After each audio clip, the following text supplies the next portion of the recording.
Cena: Silvenar, Valenvood. Data: 13 Crepúsculo do Sol, Terceira Era 397. O banquete no palácio do Silvenar foi bem frequentado por todos os burocratas e comerciantes invejosos que tentaram contratar a reconstrução de Valenvood. Eles olhavam para Decumus Scott, Liod Jurus e Bast com ódio indisfarçável. Isso deixou Scott muito desconfortável, mas Jurus se deliciou com isso. Enquanto os servos traziam prato após prato de carnes assadas, Jurus serviu-se de uma xícara de jaga e brindou ao escrivão. Posso confessar agora, disse Jurus. Eu tinha sérias dúvidas sobre convidá-lo para se juntar a mim nesta aventura. Todos os outros funcionários e agentes de comissões de construção que contatei eram mais agressivos, mas nenhum deles conseguiu passar, muito menos ir à Câmara de Audiências do Silvenar, muito menos intermediar os negócios por conta própria como você fez. Venha, tome uma xícara de jaga comigo. Não, obrigado, disse Scott. Eu tomei muita daquela droga em Falinesti, e quase fui sugado por um carrapato gigante por causa disso. Vou encontrar outra coisa para beber. Scott vagou pelo salão até que viu alguns diplomatas bebendo canecas de um líquido marrom fumegante, derramado de uma grande urna de prata. Ele perguntou a eles se era chá. Chá feito de folhas, zombou o primeiro diplomata. Não em Valenvood. Aqui é Hotmet. Scott serviu-se de uma caneca e tomou um gole hesitante. Era forte, amargo e açucarado, e muito salgado. A princípio, pareceu muito desagradável ao seu paladar, mas um momento depois ele percebeu que havia esvaziado a caneca e estava servindo outra. Seu corpo formigava. Todos os sons na câmara pareciam estranhamente desconexos, mas não assustadoramente.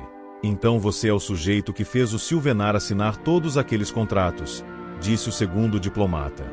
Isso deve ter exigido uma negociação profunda. De jeito nenhum, só um pouco de conhecimento básico sobre comércio mercantil, sorriu Scott, servindo-se de uma terceira caneca de Hotmet. O Silvenar estava muito ansioso para envolver o Estado Imperial com os negócios de Valenvood. Eu estava muito ansioso para receber uma porcentagem da comissão.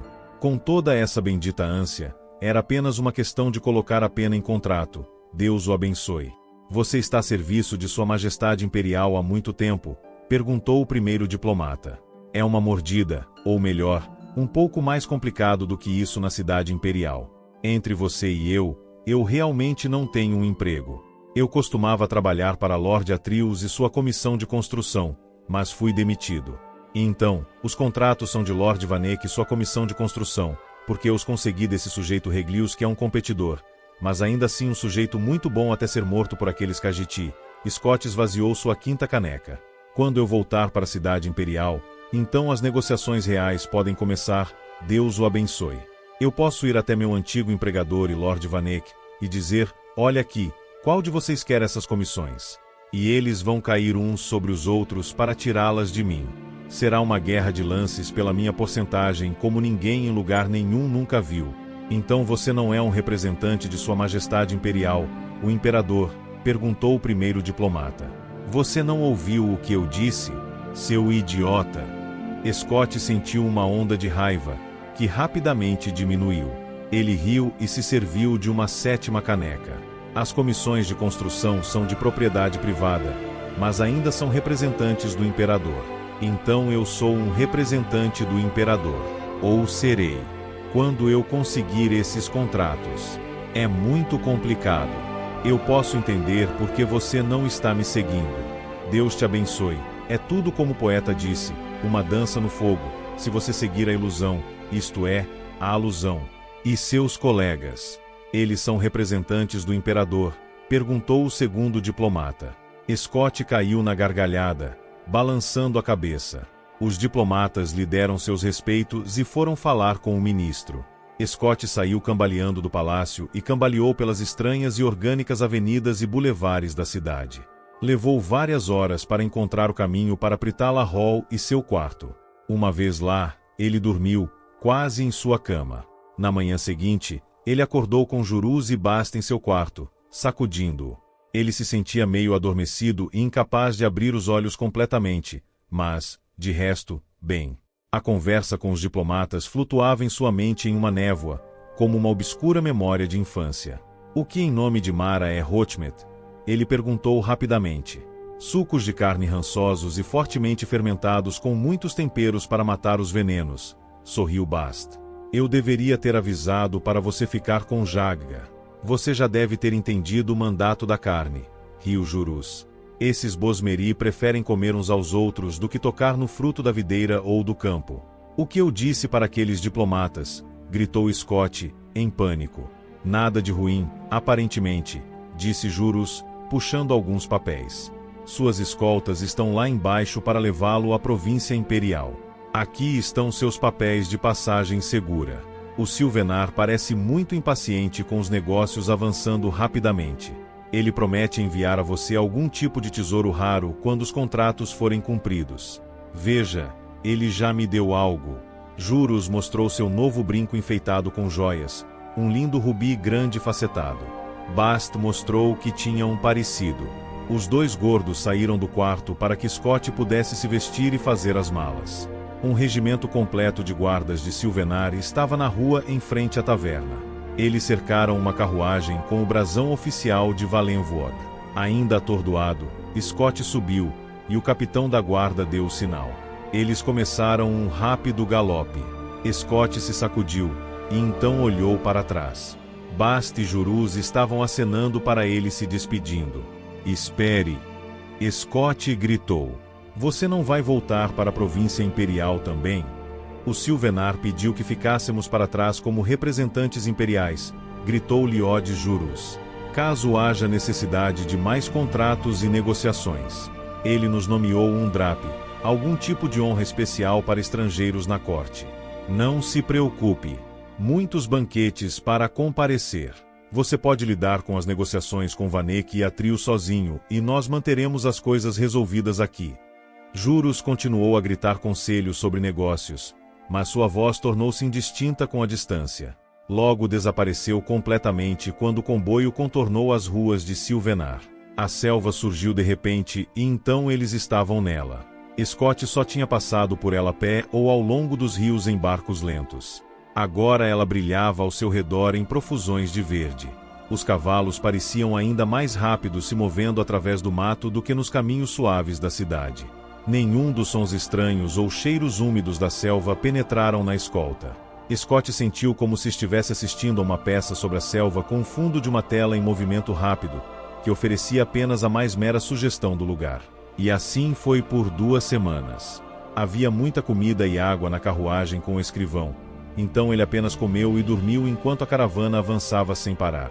De vez em quando, ele ouvia o som de lâminas se chocando, mas quando olhava ao redor, o que quer que tivesse atacado a caravana já havia sido deixado para trás há muito tempo.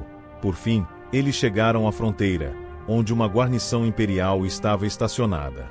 Scott apresentou os papéis aos soldados que encontraram a carruagem.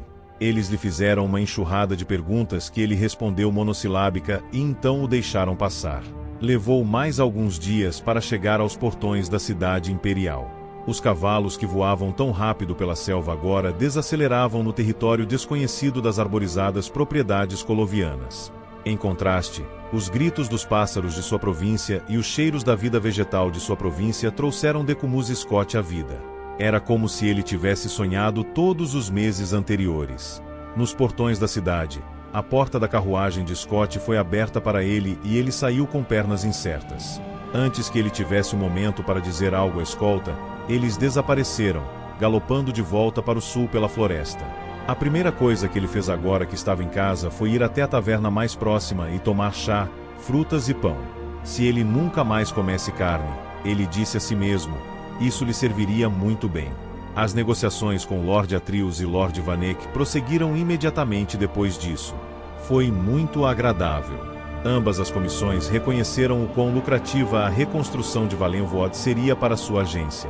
Lord Vanek alegou, justificadamente, que como os contratos foram escritos em formulários autenticados por sua comissão, ele tinha o direito legal a eles. Lord Atreus alegou que Decumuz Scott era seu agente e representante, e que ele nunca havia sido dispensado do emprego.